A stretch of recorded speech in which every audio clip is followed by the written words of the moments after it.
Hi and welcome back to my channel.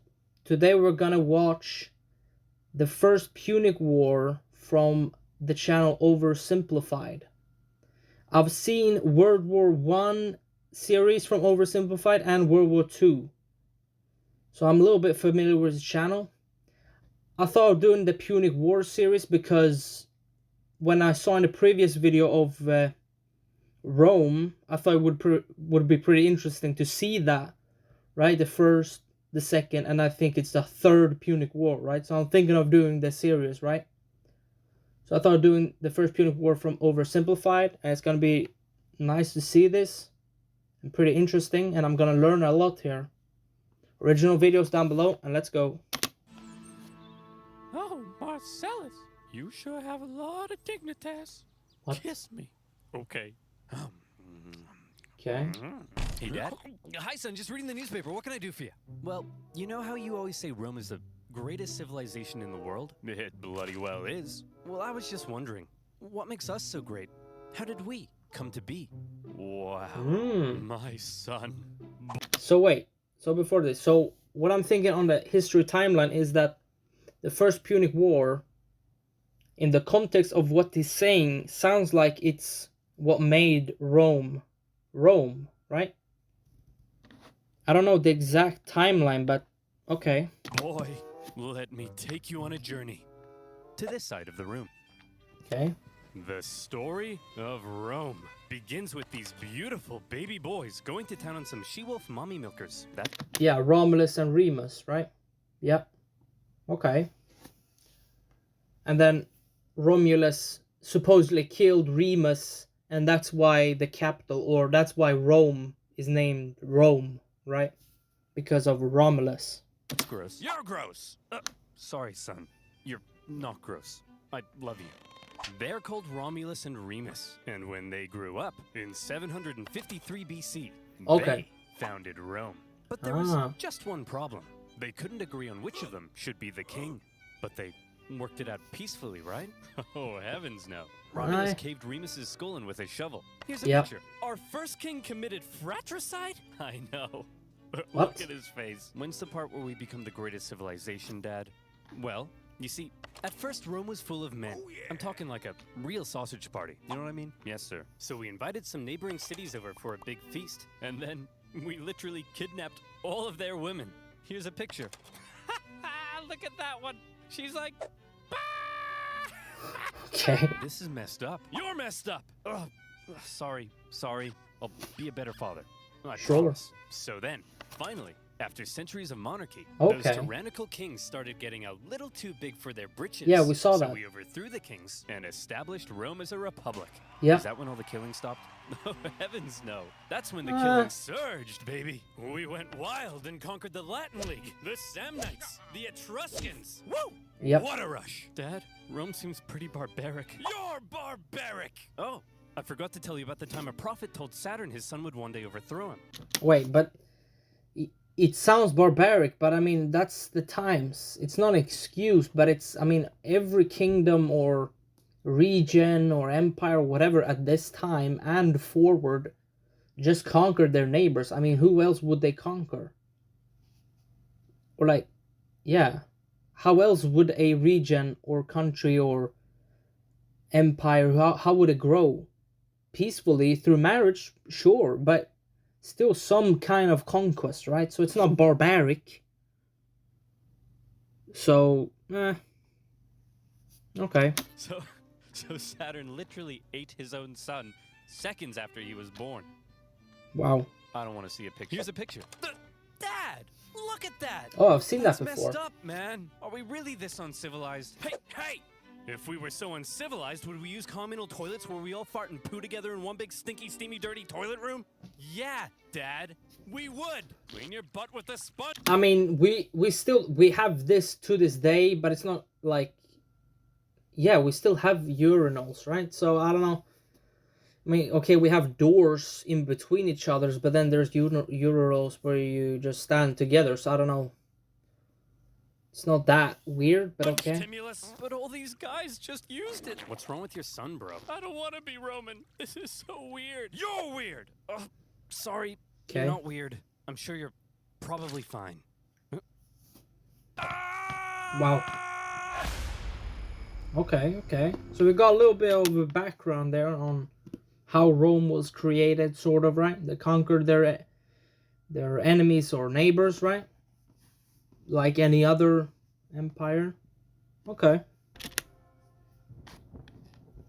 The Roman Republic, a nation that, since its foundation, had been stabbing necks all the way down the Italian peninsula. Yeah. But this isn't the famous Roman Empire that ruled the known world. Not yet, anyway. No, This it's is a not- relatively yeah. juvenile Rome, still just a regional power. In 264 BC, the big daddy of the Western Mediterranean was Carthage. Yeah. Let's rewind a bit. Carthage was founded in 814 BC, when some Phoenicians in Tyre had a mega surplus of goods and decided to export those goods across the Mediterranean. And the Phoenicians, I think, their ancestors were Greek, I think, because the Greeks colonized the Mediterranean, right? We saw that on the ancient Greece video, right? Okay. They became the dominant trading power in the region, and to support their growing trade network, the Phoenicians established a number of colonies, one of which was Carthage. Therefore, Okay. Carthage began its life as a Phoenician trade colony, and the Carthaginians were actually Phoenicians. Or, if you're a Latin-speaking Roman, they were Punic. Hence the Okay. name of the video. Over Wow. the centuries, Carthage gradually expanded and became the region's base of power. Just like Rome, Carthage was a semi-democratic republic with its own senate and judiciary. But there were also some pretty hefty differences between the two. While Rome was big into farming and stabbing people in the neck, Yep. the Carthaginians, on the other hand, just like their Phoenician forefathers, had built their power through trade Makes and sense. navigating the waves. Okay. They went here and there, selling ivory Wow. tusks, gold, and slaves. Yep. And as a result, they were rolling in it. Okay. Whenever they weren't busy swimming around in their copious hordes of money. But one thing though, they had to still conquer their territory around them, or did they just buy the land? I mean, if they were so rich traders, maybe they bought the land or did some political slipping around there and you got the land. Like, you still had to do some conquering. Okay, so they're more of a naval force, and it looks like the Romans are more of a ground force, right? Like France and Britain during the Napoleonic Wars. Okay. In their spare time, they also possibly enjoyed sacrificing their children to Baal, the god of... Let me just check my notes. Okay. Yes. Plant fertility. As a result Makes of all sense. their trading, Carthage had emerged as one of the Mediterranean's superpowers. But wait, they said. Rome? What the heck is that? Well, I know it's a pretty obscure little country that you've probably never heard of. But this spunky young nation was about to upset the entire region's balance of power. Initially, the Okay. two sides enjoyed relatively friendly relations, and it even Yeah. signed a couple treaties. Their hatred of But it was a Greeks. relationship that was Nice. practically destined to turn sour.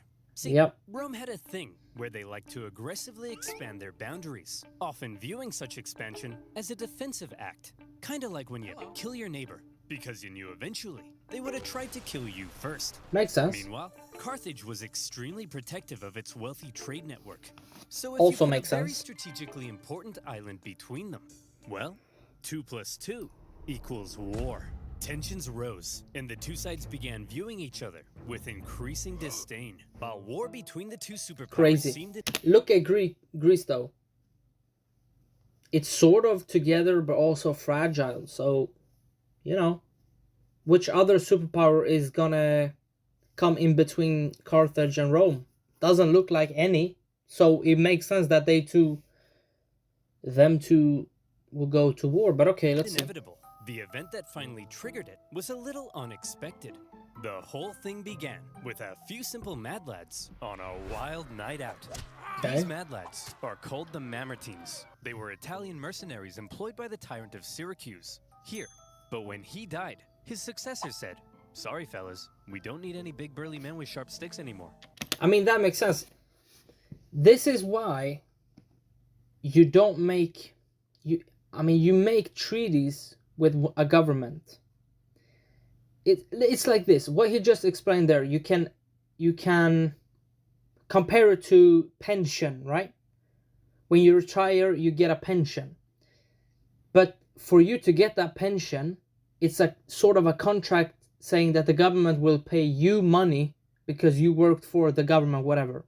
But when the government changes all the time, especially in a democracy or a republic, then who is really gonna, when the new government comes in, they can just say, you had this pension treaty with the previous government, we are now in charge and we don't want to give you pension, right? That's why you never trust the government. Same here. Okay, they have a treaty here with the previous king, but now his son came in and he said, no, we don't need you anymore, right? So you have to be a little bit careful there. But, okay. You can all go home. The Mamertines, as it turned out, didn't want to go home. So instead, they went to the nearby town of Messana and said, hey man, we are but poor little buff boys without a home. May we come in? Aw, poor fellas. Sure thing. Just so long as you promise not to massacre all of us. Foreshadowing. We promise. The Mamertines then massacred all of them. Well, yeah. Not all of them, just the men. And they stole their homes and families. Yep. Ha! This is my house now. This is my best dad ever mug now. And you guys are my new family. I mean, this is nothing new, right? Of course, a military force or a government, whatever, is going to kill the men or enslave the men and take the women and children, right? Enslave them too, probably, at this time, right? Not very morally good, but you do what you need to do to survive. It doesn't matter. And this was just something you did back then. I mean, you can sit on your high horse and say this is wrong and whatever, but it's like, would you not done this at this time? Would you be morally over everybody else and fly on your wings, which you don't have? Like, I'm not saying you would do it, because you probably would just be poor and probably be enslaved yourself. So, yeah. I mean, okay, they do it to Messana here, right? Probably another military force is gonna come in and do the same thing to them. Let's see. Son, wanna go play catch with your old papa? You're not my real dad! Ugh. Among Us? Teenagers. What? Am I right, dear? You're not my real husband! Ugh, I'm so trapped in this marriage. Then get out! No, Messana was now controlled by the Mamertines, and they began raiding up and down the Syracuse coastline. When the new ruler of Syracuse saw this, he wasn't happy. The Syracusans began fighting back, and in response, the Mamertines said, oh crap, they're fighting back? What do we do? Quick, we'll convince the Carthaginians to come and save us. Oh no. Oh no! We're in trouble. And we need a big, strong empire to come and rub our bellies. Why are you saying it like that? If I was a big, strong empire, I think I'd like to be seduced. See? It's working! The Carthaginians had long dreamed of controlling all of Sicily. They'd been fighting Syracuse and their Greek influence on the island for centuries. And now, here was a great opportunity to get one over on them. So Carthage promptly answered the Mamertines' cry for help and sent a force to garrison Messana. As it turned out, however, some within the ranks of the Mamertines weren't too happy with the occupying Carthaginians. And they sent out a second cry for help to Rome. When it reached the Roman Senate. I mean, that's just war. I mean, right? Yeah, this is not going to be very good, but okay. I like the storytelling that it's doing, and also it's building up to war, which makes sense. Right? The strategic island in between. Okay. They were a little more hesitant. Going to help the Mamertines ran the risk of triggering an all-out war with Carthage, and they had only just finished conquering the Italian peninsula, so they were kind of tired. Plus, the Mamertines were all the way across the water. They'd never made a leap like that before. So you would assume that to avoid any conflict with Carthage, the exhausted Romans would probably sit this one out. But you would assume wrong. Rome just couldn't resist a good chance for war. Wait. Let's just look at the map. It looks like the Romans near Corsica, east of Corsica, has an island. So it looks like they have some sort of naval capacity, right? Of course, this map could just be wrong, but it looks like Sicily is much closer to the Italian boot than the island up there on the west coast of Italy, right? Okay, but again, this is gonna be a war. We see. Okay, this is how the first Punic War starts. Okay, it makes sense. It makes sense. Why? Well, there's something you gotta understand about Rome. See, as a republic, they were hell-bent on preventing any one man from ever gaining too much power. Makes So sense. rather than having one leader, Rome had two, called Okay. consuls, who shared power. These consuls could also only serve for 1 year at a time, before new consuls were elected. These measures, to limit the powers of the consuls, were noble, but had an interesting side effect. The consuls Okay. knew they had just 1 year to try and gain as much glory and prestige as possible. Okay, that makes sense. So they're going to do what they have to do to earn prestige, reputation, money, probably, right? Respect in that year before that year ends. It makes sense. It makes sense. Okay. Something They're that gonna was be very aggressive. important in Roman society. Exactly. And the best way of gaining glory and prestige? Military. Military victory, of course. The Roman political system basically ended up encouraging these consuls to go out and be as aggressive as your Italian grandmother when you don't eat all the spaghetti. And so the okay. glory-seeking consuls convinced the people to vote in favor of going to Messana. And in they went. Upon the arrival of Wow. the Romans, the Carthaginians in the city, amongst the confusion, were forced to leave. Now, in contrast to Roman aggression, the Carthaginian military had a slightly different philosophy. All right, kids, listen up. If you want to grow up to be Carthaginian military leaders, there's a few things you have to understand. If you fail to succeed on the battlefield, that's a crucifixion. Showing Okay. cowardice, that's a crucifixion. I mean, that makes sense that they are. So it looks like the Romans are rewarding victories, right? And looks like the Carthaginians are like, if you don't win, you're basically dead. So what would the military mind do? Would they want to go into battle all the time? No, because the more battles you go in, the likelihood of you losing goes up exponentially the more battles you go in. So you probably would just be cautious, right? And just laying low and not doing that much. Or retreating or whatever, right? Very defensive. Like you said, defensive are the Carthaginians and the Romans are more expansionist. It makes sense. It also makes sense with Carthage that they sacrifice children for plant fertility or vegetation fertility, right? So it's a little different way to look at life, right? Let's Hello, go. sir. What are you doing here? Aren't Uh-oh. you meant to be in Messana? Yeah, but the Romans showed up. So you just left? Sure did. Oh, you better believe Yeah. that's a crucifixion. The Roman consuls were awarded for victory, and Yep. therefore tended to be aggressive go-getters. By contrast, the Carthaginian generals were brutally punished for failure, and so Yep. they tended to be more cautious and restrained. Like This I said. dynamic is helpful for understanding some of the crazy things that happened during the Punic Wars. Okay. So, the Romans have crossed over to Messana, and now One thing though, the first time I heard about the Punic Wars, just a weird side note here. It's just the first time I heard of I don't know which Punic War, probably the first, was in, if you've seen the show Brooklyn Nine-Nine. And it's when it's in, I don't know if a museum or something, and the guy, I don't know what his name is, he said the first pubic war. I don't know. That's the first. It's just a weird side note. That's the first time I heard about this. But okay. there was some red on the island. Hit Uh-oh. that panic button.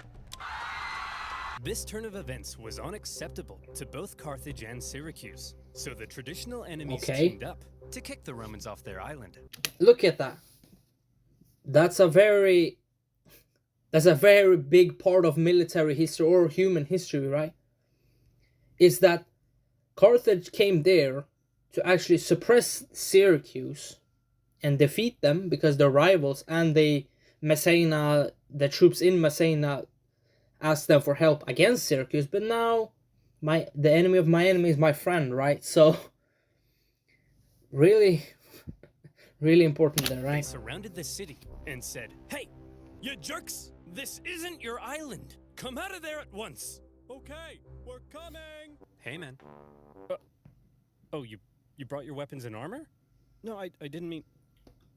Oh, crap. Out They're the defeated. Roman legions came to engage the Carthaginians in Battle of battle, Messina. and they sent them packing.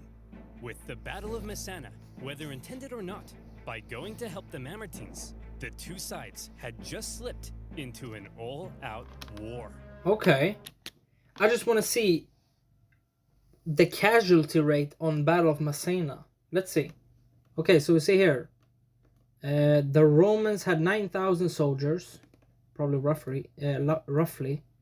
The Syracusan and Carthage had cavalry, hoplites, and mercenaries, 12,000. Okay. And the Romans lost 1,340 casualties, estimated probably. And Syracuse and Carthage lost approximately 6,000 casualties. Wow. Looks like Rome has some serious military tactics there. Okay. With the initial Roman victory, Yep. towns across Sicily, including Syracuse, began switching allegiance because being a winner is more fun. But the Carthaginians weren't about to just give up that easily. In 262 BC, they began building up their forces at Agrigentum. So the Romans, being aggressive go-getters, aggressively go-got them. The Romans immediately laid siege, hoping to starve out the Carthaginian garrison. Makes sense. However, because this was the first time Rome had been fighting outside the Italian peninsula, across the water, they struggled to supply their forces. And before long, the Romans were as starving as the Carthaginians they were besieging. They had to forage for food, leaving them open to ambush. And when Carthaginian reinforcements arrived, creating a double siege, things got I never really heard of bad. this. Everybody starved each other for months until nobody could take it anymore, and they all finally came out for battle. Elephant. Which Rome? Wow. Here's the report from the recent siege at Agrigentum, sir. We killed 30,000 while only suffering 7,000 Okay. losses? That's amazing. Is it? We're the best. Yes, sir. Whoops. Those are Wow. the wrong way around. 30,000. We lost 30,000? We're the worst. But we won, right? Yes, sir. But we also got our asses kicked. Yes, sir. So are we the best or the worst? Yes, sir. Yes, sir. Okay. The Romans won at Agrigentum because they were aggressive go-getters, and they now began eyeing up the possibility of conquering the entire island. Makes sense. But they also suffered very heavy losses, and it was clear they couldn't sustain a campaign if they couldn't supply their troops. That's always the problem in war, right? It's supplies, food, ammunition, right? Probably horses at this time. No, wait. Yeah, horses, right? Yeah, both sides have horses, although we saw a little image there of the Carthaginians having elephants. That's pretty cool. Okay. Here's the issue. Sicily was an island. Islands are surrounded by water. A strong navy would be vital for supplying troops and winning the war. Yep. Here was Carthage's navy, and here was Rome's. I think you can see the problem. Historians debate just how much naval experience Rome had at this point. Okay. Presumably, they must have had something to defend their shoreline. I mean, like I said, they had that island you saw on the west coast of Italy, and against pirates and raiders makes sense as well. So they had some experience, probably, right? But maybe not against, I don't know, maybe not against ships, a military ship, right? I don't know.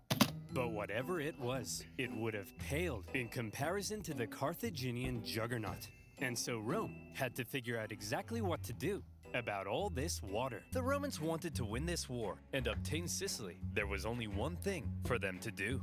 I guess we're just gonna have to go ahead and build ourselves a war fleet, aren't we? From scratch? From scratch. Wow. But we don't even know how. Never mind how to fight with one. Don't worry, Hank. We're up to the challenge. Come on, guys. We're Romans. And Romans aren't afraid of anything. And so, the Romans worked long and hard trying to figure out how on earth you actually build the latest style of warship. In the end, they had a bit of luck on their side. A Carthaginian quinquereme ended up accidentally grounding on Italian soil. I mean, luck is always something that you need in military campaigns. I mean, something that you need on, I mean, in life in general, right? But this is pretty lucky for them that a Carthaginian ship just landed on the shores of Italy, right? Or might be Sicily that they had the land over, right?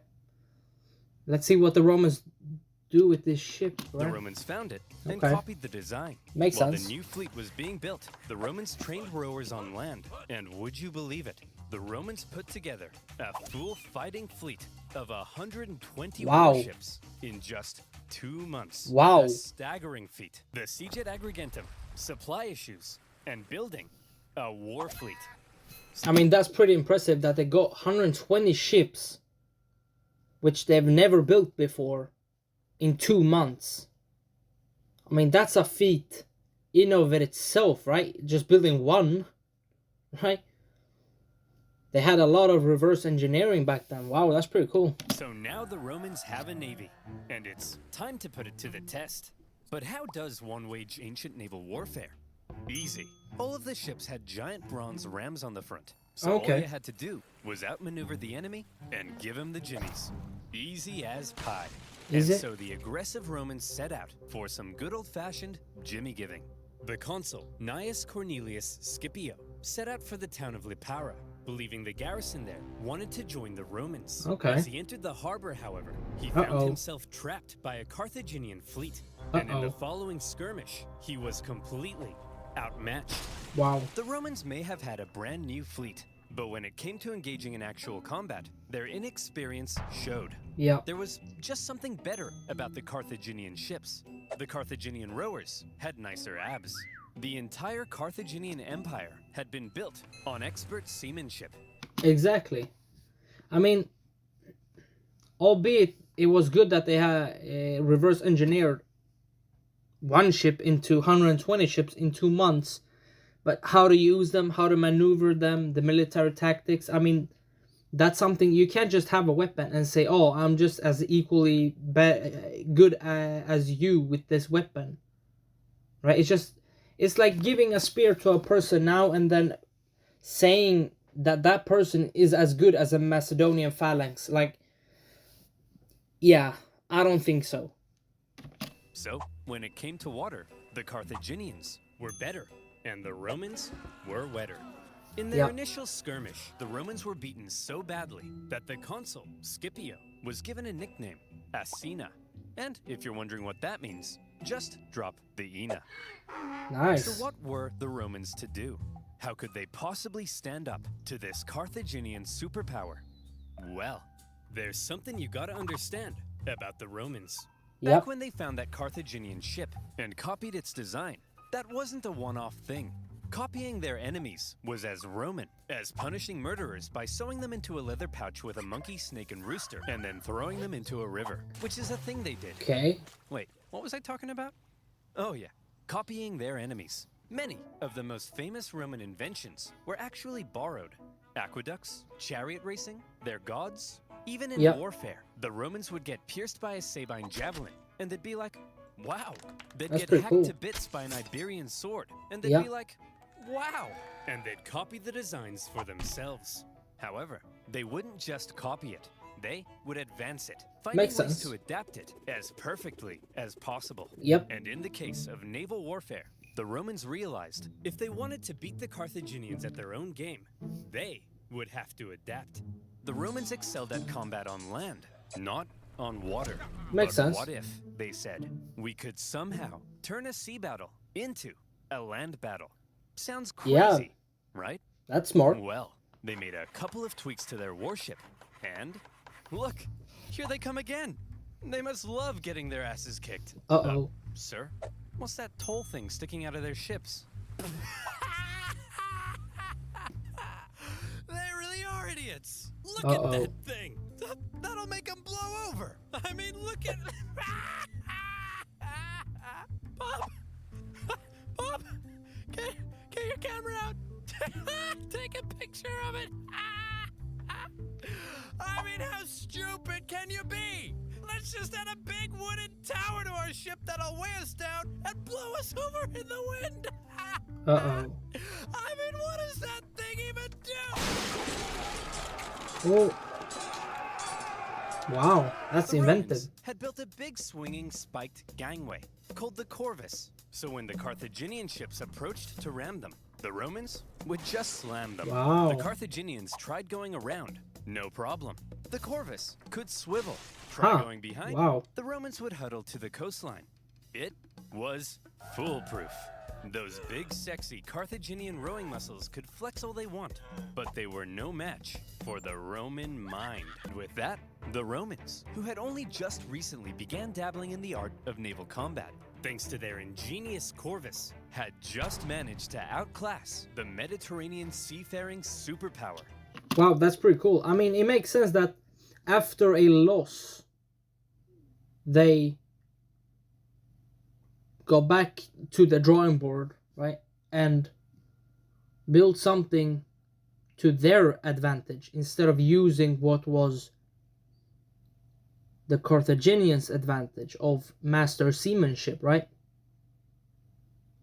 That's inventive, that's cool. The Carthaginians were stunned, and the general in charge of the defeated Carthaginian fleet, well, you better believe that's a crucifixion. Wow. With their newfound control of the seas, the Romans could now more easily blockade coastal cities and supply their legions on land. Yep. Surely, the Romans were now free to unleash their aggression Looks all like it. over the island. Haha! Hey Carthaginians, what are you gonna do now that we're free to rampage across the island? We're gonna go inside these walls and close this gate. Oh, come on, guys. Stop messing around. Come out so we can kill you. No. Oh, come on. No. I mean, this is gonna drag out, right? Just siege after siege after siege. Wow. Yeah, I mean, it makes sense.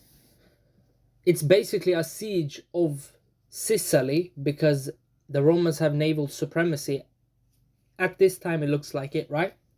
So it makes sense also on the island that they go into siege, although entire populations can be starved out now. So, but it's gonna take months, years, even. Okay. Oh, no. To counter the new Roman supremacy, the Carthaginians decided to engage in a defensive war of attrition, forcing the Romans to engage in siege. After lengthy siege, the war in Sicily became a long, hard, back-and-forth slug. Wow. One by one, cities slowly fell as the Romans gained ground. Occasionally, the Carthaginians countered and even pushed them back, only for the Romans to rebound again. And whenever a city did finally fall, the Romans could delight in slaughtering the entire population and selling any survivors into slavery, which was pretty standard procedure at the time. In general, the campaign on land was progressing much slower than the Romans had hoped, and quite frankly, they were getting sick of it. So in 256 BC, they decided that something had to change. Okay. Hey everyone, my name's Marcus Attilius Regulus, and I'll be one of your consuls for this year. Okay. Look, as I'm sure you all know, Sicily's being a bit of a drag. Sure, I could go and spend my entire year as consul besieging one single city, but they'll never make a naked statue of me for that. So here's the new plan. I'm gonna skip Sicily entirely, take my army, and go right for the heart of Carthage itself. Wow. I'll slaughter the men, enslave all the women and children, and when I return, you'll all build 1,000 naked statues of me. Okay. I mean, that makes sense. If it's a slugging match on Sicily, just go around it. You have naval sort of supremacy, and you have the countermeasures to the expert seamanship of the Carthaginians. So go around and go to the heart of the land. That makes sense. Total sense. Okay. Marcus, that women and children stuff, that seems pretty evil and barbaric. No, Jim, it's perfectly normal in the ancient world. Yeah. Sometimes we even chop their pets in half. Okay. I didn't know that, but Okay, wow, guys, really? Looks like the Romans are coming straight for us this time. And what will they do when they get here? They'll kill us all. They'll massacre each and every last one of us. They may even chop our pets in half. That's barbaric! No, Rob, it's actually pretty normal for the time. We'd do the same to them. Who'll protect us? Funny you should ask, Mary. That's kind of why I called this meeting. Here we have the speech. Let's Who go. will protect us? Protect our families, our homes, our children. You guys? Ha! Don't make me laugh. Uh-oh. Why, you're just a bunch of stupid and weak farmers. Uh-oh. Simple-minded buffoons. Cowards. Really? Fools. Rob here thinks enslaving women and children is barbaric. You're a snowflake, Rob. Yeah. Yes, you are. The fact is, if the Romans manage to land on African soil, we're all gonna die. Nice A speech. terrifying, hideous, unspeakably painful death. I mean, that's the reason why in ancient times and times before and after, you were so brutal to the civilian population and the military force, right? Because retribution will come upon you as well. So like he said, you shoot your neighbor before he shoots you, right? It's right. Although the cycle just continues, if someone stops the cycle, maybe it stops the brutality, but then a tyrant can just come in and do the same thing to you, and then you die, and then it was for nothing, right? So okay, this speech is amazing, right? It's so inspiring, right? You want to fight for him, right? But it sounds also like it's perspective from the Carthaginians. They're more defensive, right? And you will be punished for defeat, so you don't go into battle, so you don't get defeated, right? Right? Because you can't lose if you don't go into battle. Nice. Is that the end of that speech? Yes. Wow. The Carthaginians had to stop the Romans from ever landing in Okay. Africa because they believed that would be the end. So as the Romans were building an invasion fleet, the Yep. size of which the world had never seen before, the Carthaginians were preparing an even bigger one to stop them. Uh-oh. And in 256 BC, as the Roman invasion fleet made its way south, the stage was set Wow. for a humongous battle that saw 680 warships, Oh my. around 300,000 men, fighting to decide Wow. the course of the war. To this day, the Battle of Wait, why did it... Okay, I understand why the Romans have 140,000 men, because the fleet is big, but also they have an invasion force, right?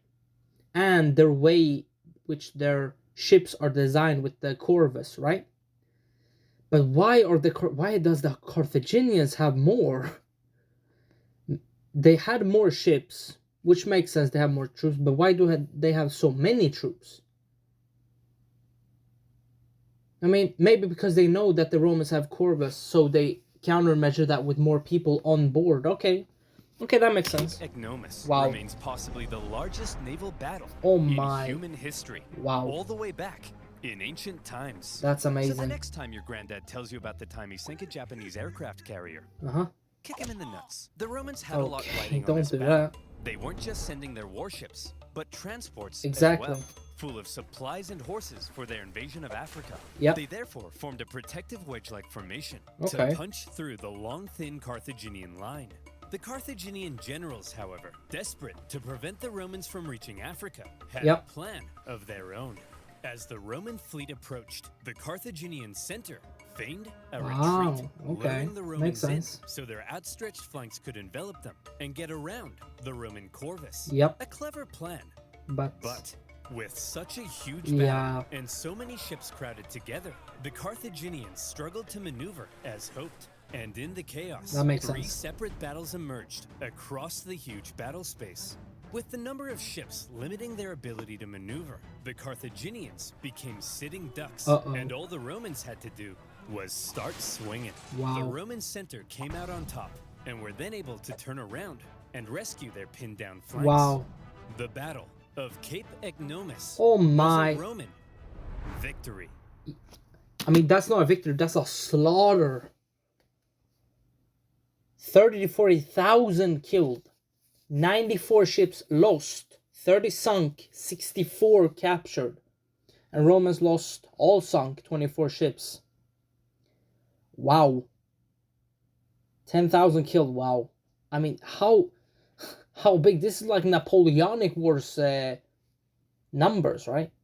I know during Caesar's time, these numbers were also this big, right? Maybe not ships, but troops. Wow. Okay, that was part 1.